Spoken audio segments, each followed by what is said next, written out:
Do you know what EBITDA is? Do you know why now, more than ever, it's one of the most important metrics for cybersecurity companies? Learn why from the shark himself, Robert Herjavec. In this throwback episode, Robert shares his outlook on the cyber market, staffing shortages, and nation-state threats. Hands down, this is one of the best interviews we've ever done, and we thought it was the best way to kick off 2024. Enjoy, and Happy New Year from some of the nicest guys in cybersecurity. This is a Security Weekly production for security professionals by security professionals. Please visit securityweekly.com/subscribe to subscribe to all the shows on our network.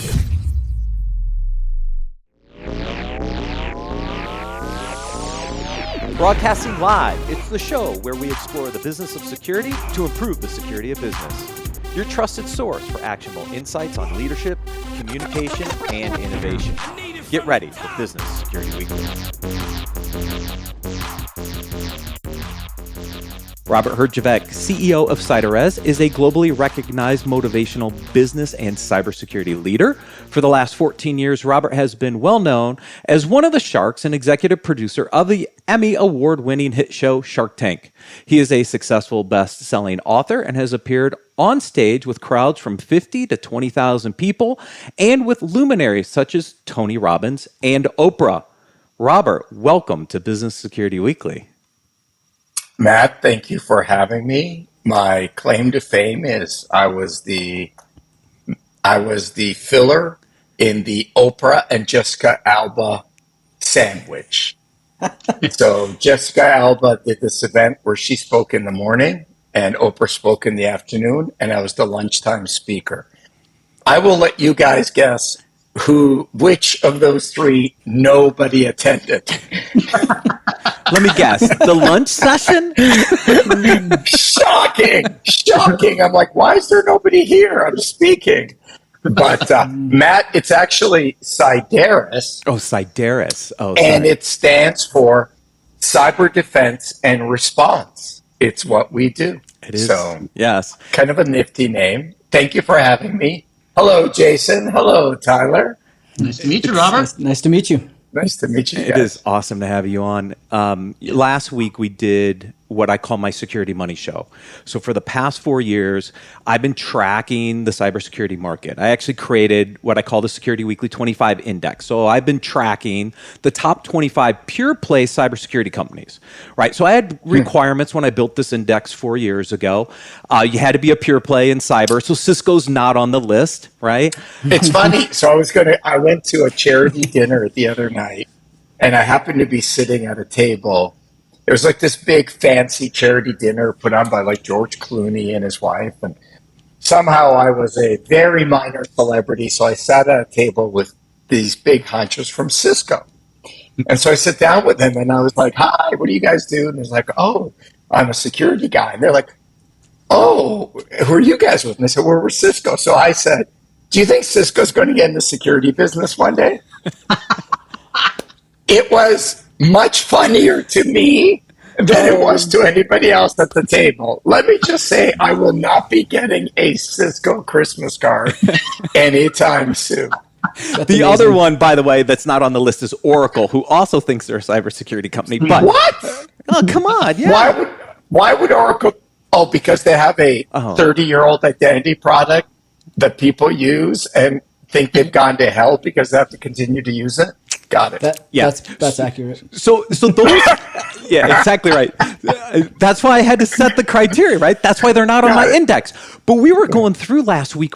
It's been crazy in the market a little bit, right? Thoma Bravo has taken 3 identity players out of the market in the last 2 quarters: SailPoint, Ping, and then ForgeRock. KnowBe4 just is coming out of the market. They just approved the Vista equity stuff. And as I was going through and updating my index, because every time a company goes public and then private, I have to make a switch in my index, right? I have to rebalance my index. I was going through the list. I'm like, after KnowBe4 and ForgeRock come out, there's not that many cybersecurity standalone public companies left in the industry.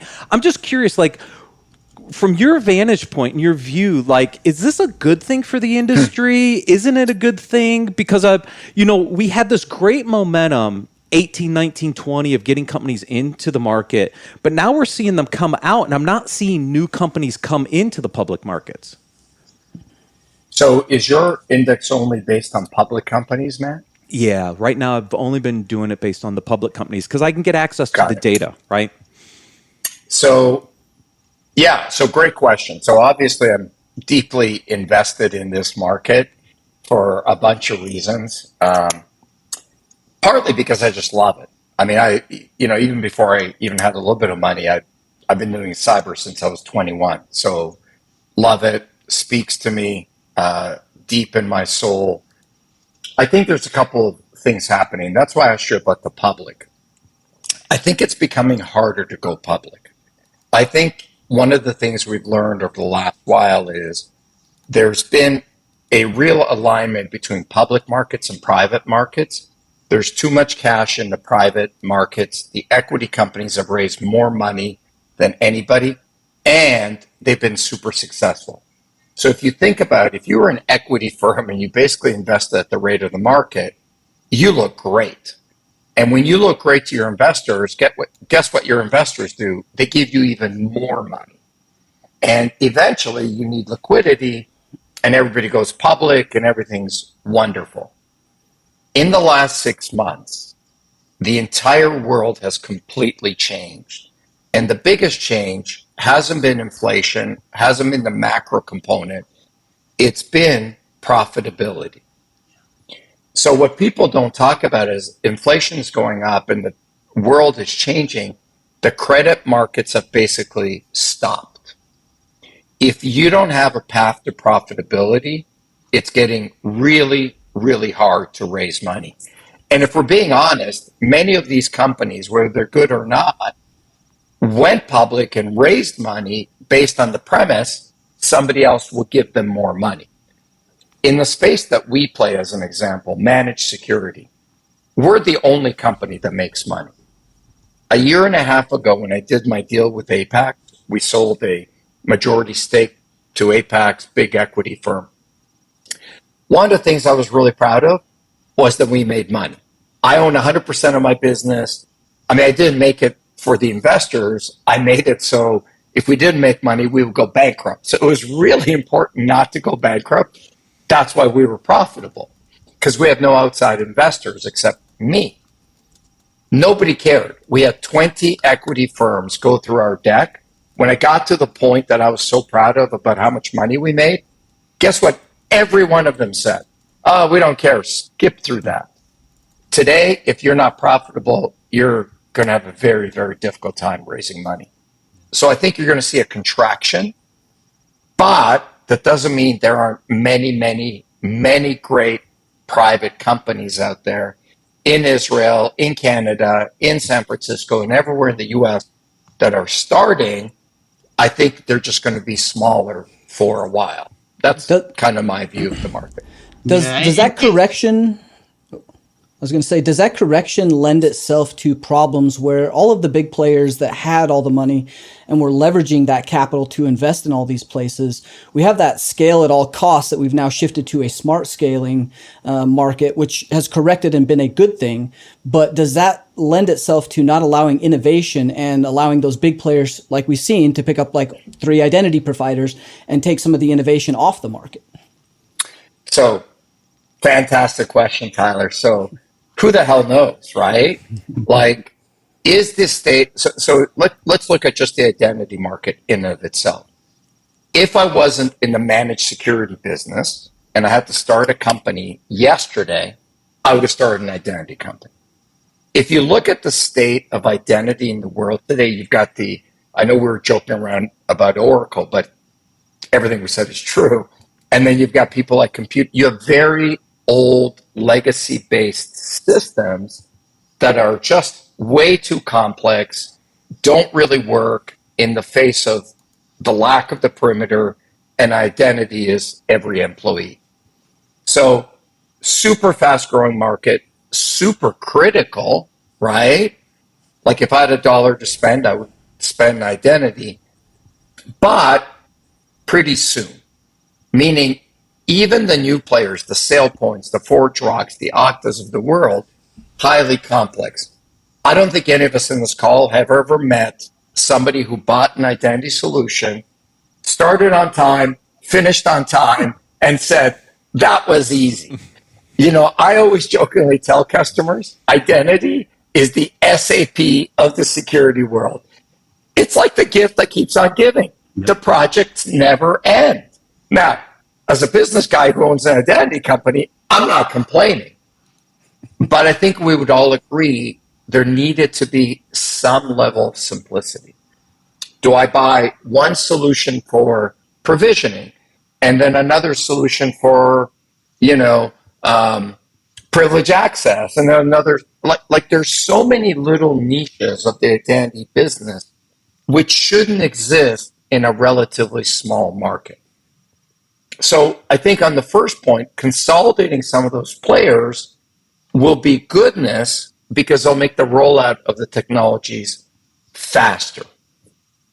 Now, to your second part, does that kill innovation? I think for a short period of time it does because it's harder. Like we're a big managed services provider. I'm highly confident there isn't somebody starting a business in their basement that I'm going to worry about in the next 2 to 3 years. They're not going to be able to raise the money. They're not going to be able to get to scale. But I think like everything has a season. There's somebody, while we're talking here, inventing something brilliant in their basement, and it's going to take a while for it to get to market. I think we've been spoiled for the last 15 years by being able to invent something, get it to market, get it to scale, and get to liquidity really, really quickly. I just think it's going to take longer. So Robert, to that point, what are some recommendations for business leaders that are out there today that kind of just focused on that growth initiative, right? Where they weren't necessarily focused on EBITDA or profit. How do they survive? What's some recommendations you can give them to kind of shift that focus now? Because, a sister company of mine is one of the largest privately held accounting firms, and they have an M&A division. And for a year now, they've been saying, in a merger acquisition, if you want to set yourself up, start focusing on EBITDA, start focusing on profit. Like they've been saying that for a good while now. What's some advice you can give business leaders to make that shift now? Well, I love the words that you're using, Jason, which is survive. And I'm a highly optimistic guy. I mean, I wake up with a smile on my face 99% of the days. The other 1%, my dog peed on the carpet, my wife's mad at me. I mean, it's just normal life stuff. Yeah. But I've been using the word survive for a long time. To me, there's a storm brewing, and the companies that survive are the ones that get ahead of the storm. Mm-hmm. So, and I think we're seeing that. Look at Meta, look at Google. They're using words that in some cases they're never used, like layoff. Yeah. And I'm not suggesting there should be layoffs in the security business because then the macro factors are really good. But if you don't have a path to profitability, you're going to be in a lot of trouble. Not that there isn't going to be demand, but I think the demand is going to slow. I don't think cybersecurity budgets are declining, but they may not be growing at the same rate. And the valuations will not be growing at the same rate. So I think you've got to right, Robert? I mean, they're going to start scrutinizing budgets more. I mean, when I start hearing leaders from Microsoft, from Google, from Meta saying things like economies of scale, consolidation of services, do more with less, that tells me what's coming, right? I mean, they're all preaching. Well, I think we'll have to be careful with that because there's two sides to that. Yes, there's a rationalization coming 100%. But I think you have to disassociate funding from demand. So if you're a business that needs funding and you're assuming you're just going to raise more money because you've got a growth rate in there, that's where you're going to get in trouble. I think, though, on the demand side, while our industry is not recession-proof, nothing is, we're about as recession-proof as you can get. And I don't necessarily mean from a demand. So, for example, look at this new regulation that the SEC is floating around the 4-day, what's the they have a term, they have a name for it, but it seems like it's going to go into law in the next 12 to 18 months. It's going to require all public companies to disclose a breach within 4 days. See, I can't even say it without laughing. How many companies know they've been breached within 4 days? I mean, think about this.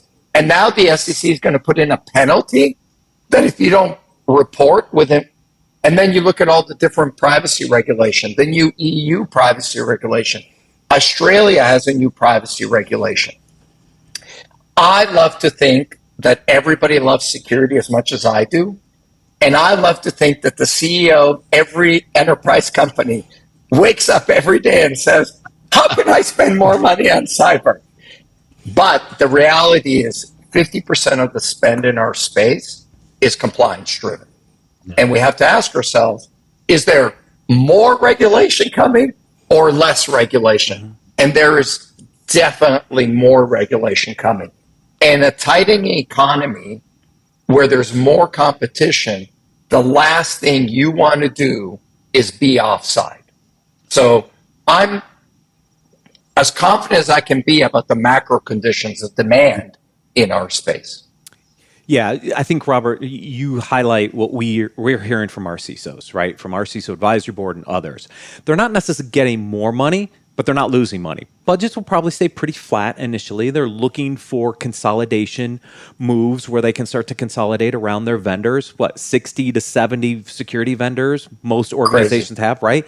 And so they see this as an opportunity to kind of consolidate around certain technology areas, get more efficient, but they're not seeing budgets necessarily drop. They're just seeing them kind of stay stagnant. That's an opportunity for players in the market that have done a really good job. I look at companies like Qualys, right? I know Sumedh Thakar really well. I was almost there for 3 years. They've been profitable in the market from day one. Philippe's vision behind how he drove that company was profitability from day one. Right. They didn't get the growth at all costs, but they've always been able to turn a profit. Do companies like that really get to accelerate now in an environment because they've done so well on the profitability side to now pick up really interesting technologies and force some of this consolidation down? Because I could see those players being in a really good position. So, yes. I think if you're profitable, even though we talked about the credit markets contracting and you're not going to be able to raise money, the amount of money at the private equity world is not going anywhere. It's still there. It's not less of a pile. It's just it's going to be directed to a more selective group. Meaning, if you are profitable and you are growing and your margins are high, then you'll be able to raise the money you need for acquisition. So we're, in our business, very bullish about what's happening because we think valuations are going to come down, which is going to give us the opportunity, just like Wallace, to make more acquisitions. I think the other interesting point about what you bring up, Matt, is 60, 70 products. How do people keep up? My view is that we're churning a pivot point or a corner in the market where the value of the people that make the tools will be slightly less than the people who can help you manage them and service them. Now, what I'm telling you is a little bit self-serving because I own a services company, but I do believe that companies are saying, 60, 70, do I really need a 71st? Or do I need somebody to service and manage all those tools? So I think that's becoming a driver. But I think the other one that people won't talk about as much is the Uber CISO event that recently happened. Yeah. The CISO going to jail for not disclosing. I mean, if we think about it, I believe that we're going to look back on that as a seminal event, just like we looked at the Target breach. So now I'm a CEO of a company and I'm like, holy crap, Uber, tech company, didn't disclose properly, and sure, the guy had some culpability and they could have done it differently. But if I'm a CEO, one of my main jobs is to make sure my company doesn't get in trouble and manage risk. What's the best way to manage risk? Is to get somebody else to do it. So why am I doing all the security in-house? Should I not be using a managed services provider to help me alleviate some of that breach. And so we think, I mean, obviously we're in that business, so, I don't mean to plug ourselves, but I do think you're going to see that those values really increase. And So does that mean that? Go ahead, Tyler. ahead, Matt. No, go ahead. I was gonna Gosh, say, you guys are so nice to each other. By the way, we had Richard Branson on Shark Tank one time. So he comes up for filming. And, if you've ever seen our show, we just talk and talk. We talk over each other. I mean, it's organized chaos. So Richard Branson comes out. He's on there for filming for half a day, doesn't say a word. So the producers come up to me and say, Robert, I don't know what's going on. It's Richard Branson. Ask him what's going on. So I take him out for lunch. I'm like, Richard, what's going on? He's like, Robert, I don't understand. I begin to speak and everybody talks over me. I'm not used to that. So I just want to call out how nice and polite you guys are to each other. Yeah, we've been doing this together a little while, so. No, I'm curious. I am curious from the standpoint of the services providers and products. The products that are doing well, the products that actually add value, and the MSPs of the world, they're going to be having better partnerships, more strategic partnerships with those companies doing good work. So does that start to weed out a lot of the smoke and mirrors and some of the really bad tech that we've seen and even some of the buzzwords that we've seen? Do we start to see that progression and the business to business or partnerships begin to be leveraged in a much more meaningful way? 100%, Tyler. I think you've got, I mean, the unique thing about our industry is there are so many niches. Like, how many niches are there? There's a SIM. Well, then there's a logging tool. Then there's an analytics tool. Then there's a tool that helps you take in logs into your logging tool that get, what's that called? And then there's Exabeam, who's this and that. And then there's a identity. How many niches are there? And I think eventually people get tired of it. And what happens is the ones that are more critical, that add more value, start leaving the other ones behind. Mm-hmm. And from a services perspective, I need a certain amount of logs or alerts from your environment to be consistent, to be clear, to get me the data that I need. And so some of those nuances become less important because the service providers who have the experience are doing it for you.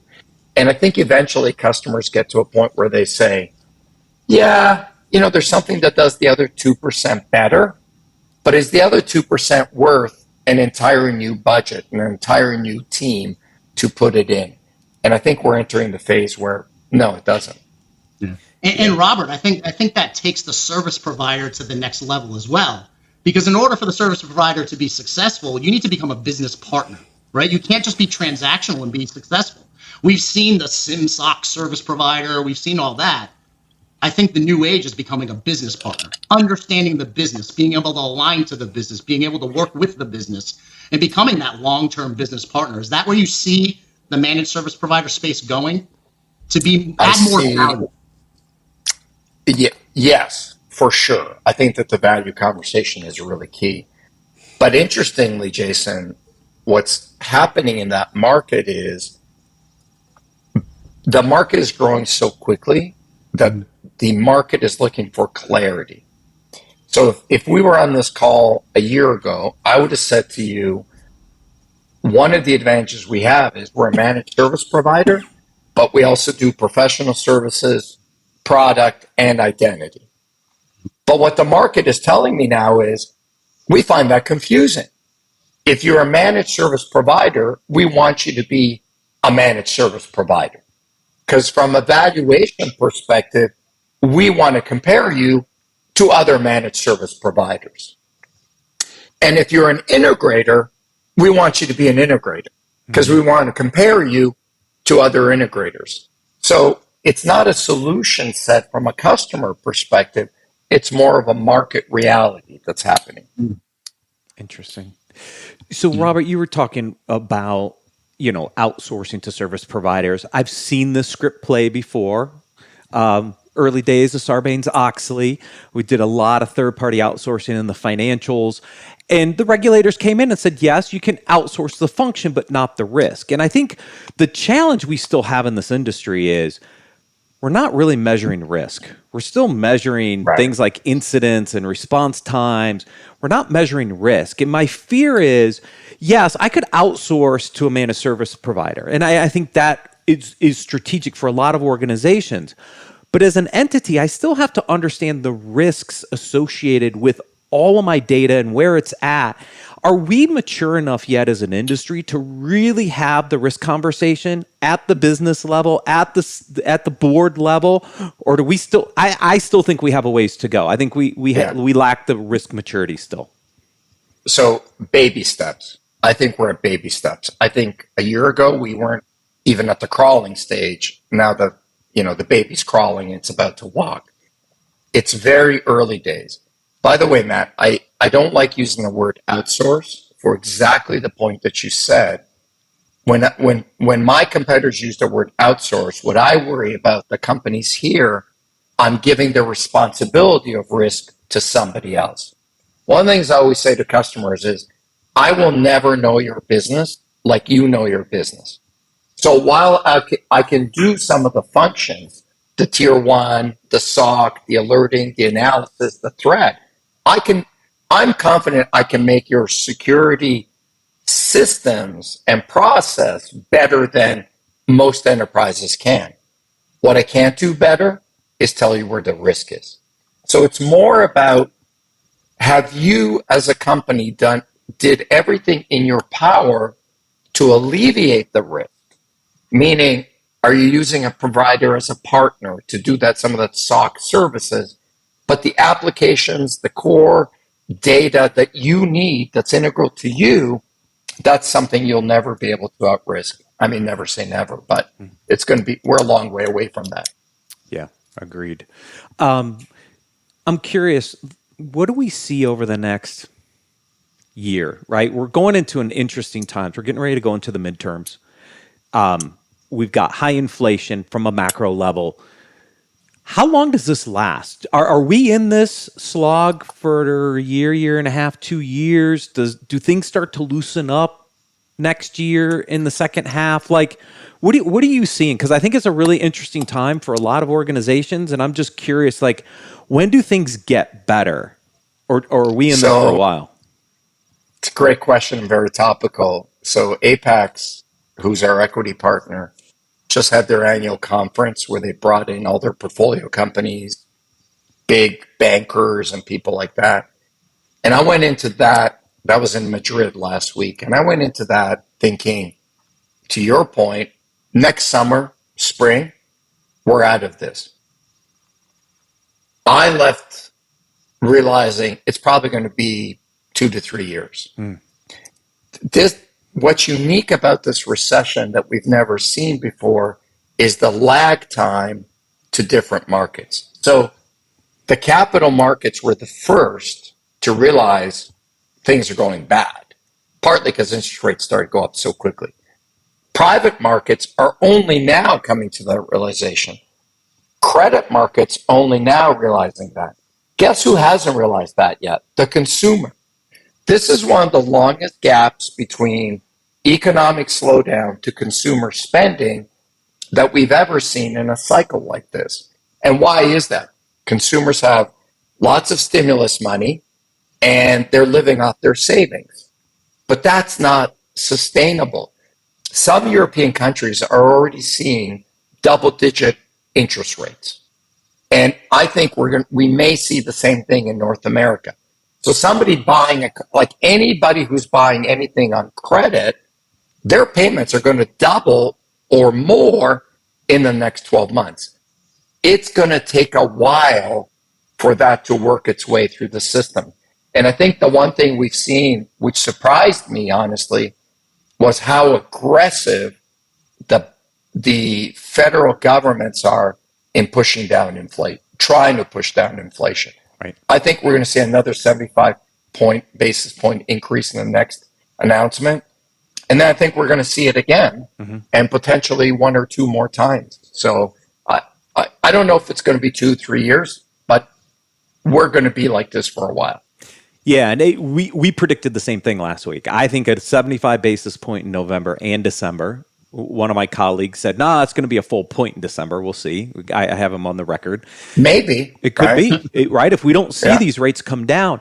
And I've told a lot of colleagues. People ask me like, how long can this be? I'm like, guys, we've never seen an environment like this. We can't print money like we did in '08.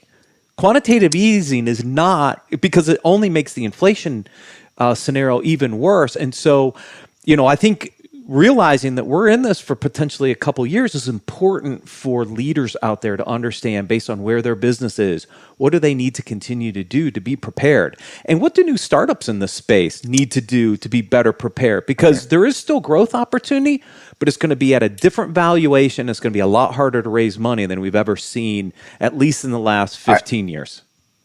Matt, I think one of my friends said to me, we basically had 15 or more years of untempered, crazy growth. Why do we think this is all going to unwind in 6 to 8 months? Mm-hmm. Like it's never going to happen. By the way, I don't want to leave anybody the impression that I'm not bullish on growth. I'm highly optimistic. I'm highly bullish on growth.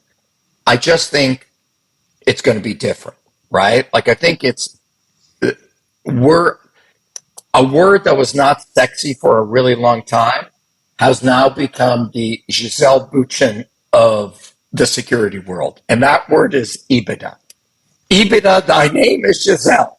And all of a sudden, you've become a supermodel. EBITDA was like the cousin that nobody wanted to dance with at the dance. Now, all of a sudden, EBITDA is the super hot model that everybody wants to date. And I think that there's going to be tremendous opportunity. You just can't expect to grow a business with absolutely no path to profitability. Like, you don't have to be profitable, but you have to have a reasonable path to profitability. How do people come into play with inside of this growth time? How do we retain the talent? How do we attract new talent? How do we keep that hopeless optimism with inside of our organizations to continue that growth and start with the people? Well, I think the biggest problem we have in cyber is we're playing musical chairs. Like, I'm not losing people in my cyber company to a furniture company. Like, it's not like people are waking up and saying, oh, I'm getting out of cyber. Cyber sucks. They're just going to a competitor. And guess where I'm hiring people from? A competitor. So it's like we're all hiring the same people from the same pool. It's just they keep shifting around. And I think that it's been a great time to be an employee or somebody in the cyber business because you've made more money. But I think inevitably we have to run a business because consumers, what's going to happen if this downturn is you can't keep raising rates. Like eventually there's only so much I can charge a customer per hour to pass on some of that cost. And so I think you're going to see a slowdown. What I'm hoping for is that slowdown in rising rates at the customer level and pricing will reverberate all the way down to hopefully less churn and people staying at jobs slightly longer. Yes. Do you think there's something that we can be doing as an industry to help promote cybersecurity? I mean, so from my perspective, here in Rhode Island, I make sure that I'm involved with the Rhode Island Department of Education. I'm involved with the CTE board. I even go and I help the Girl Scouts promote cybersecurity to get more women in cybersecurity and help them get their badges. And I'm a firm believer that as a leader, if we're sitting back saying, we don't have enough cybersecurity experts out there, we got to put some skin in the game to help change that. So what can we be doing as businesses to help promote that? I've talked about apprenticeship programs and just, reinvesting back into the workforce so we can build more cybersecurity talent out there. What do you see out there in the industry for that? I actually think we've come a long way from where we were. And I think a lot of companies are doing good work. And, we do the same thing. I think step one is being more inclusive. Mm-hmm. I mean, that's just a given. I mean, we're helping with women in cyber. We highly promote, and there isn't enough of that. But the other thing is just got to be cognizant about it's going to take time. I mean, we're not the, exciting course most women go to at university, or most guys go to even. Mm-hmm. So I just think we're all doing a better job of that. But I think the other thing is immigration. If you think about an industry where you can get a job and basically have a guarantee of employment for your lifetime, is something that we all in cyber have kind of become used to. But somebody immigrating here, that is the friggin' golden dream. Like leaving a country where there's political instability, you don't know if you're going to have a job, you don't know if you're going to be able to, support your family, and you can come here and fast track your way into an industry where you're basically guaranteed employment for the rest of your life to take care of your family. Man, that's the golden ticket. So I think anything we can do to encourage immigration along that line, we should be doing. I love that. That's awesome. Robert, this has been amazing. Thank you so much for joining us on Business Security Weekly. Thanks for having me. 3 politest guys in cyber in the world.